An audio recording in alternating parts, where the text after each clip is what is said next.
এখন পর্যন্ত যা ছিল কেবল একটি তত্ত্ব তা এবার বাস্তবে পরিণত হলো। তেল আবিব প্রকাশ করেছে বৃহত্তর ইসরায়েল নামের একটি নতুন মানচিত্র। কিন্তু এই মানচিত্রে কি রয়েছে যা এমন গর্জন সৃষ্টি করেছে?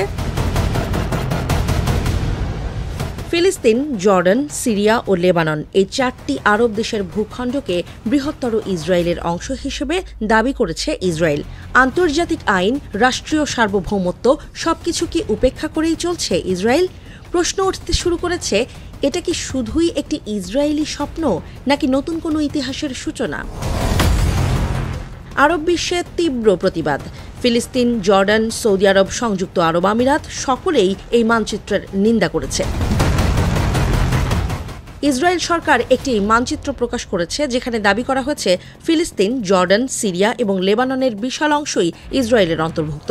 মানচিত্রটির পেছনে থাকা বক্তব্য অনুযায়ী 3000 বছর আগে ইসরায়েল রাজ্য প্রতিষ্ঠিত হয়েছিল। প্রাচীন বাইবেলের সীমানা অনুসারে এই অঞ্চলগুলোই ছিল ইসরায়েলের। কিন্তু এই মানচিত্রের প্রকাশের পরপরই শঙ্কা তৈরি হয়েছে।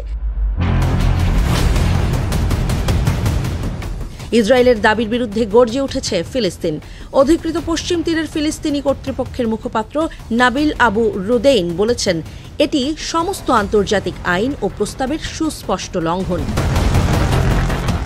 তাদের মতে ইসরায়েলের এই পদক্ষেপ মূলত অবৈধ বসতি স্থাপন এবং আল আকসা মসজিদের প্রতি অবমাননার অংশ। জর্ডান, সৌদি আরব এবং সংযুক্ত আরব আমিরাত এই 3টি দেশও প্রকাশ্যে ইসরায়েলের মানচিত্রকে উস্কানিমূলক ও ভিত্তিহীন বলে অভিহিত করেছে।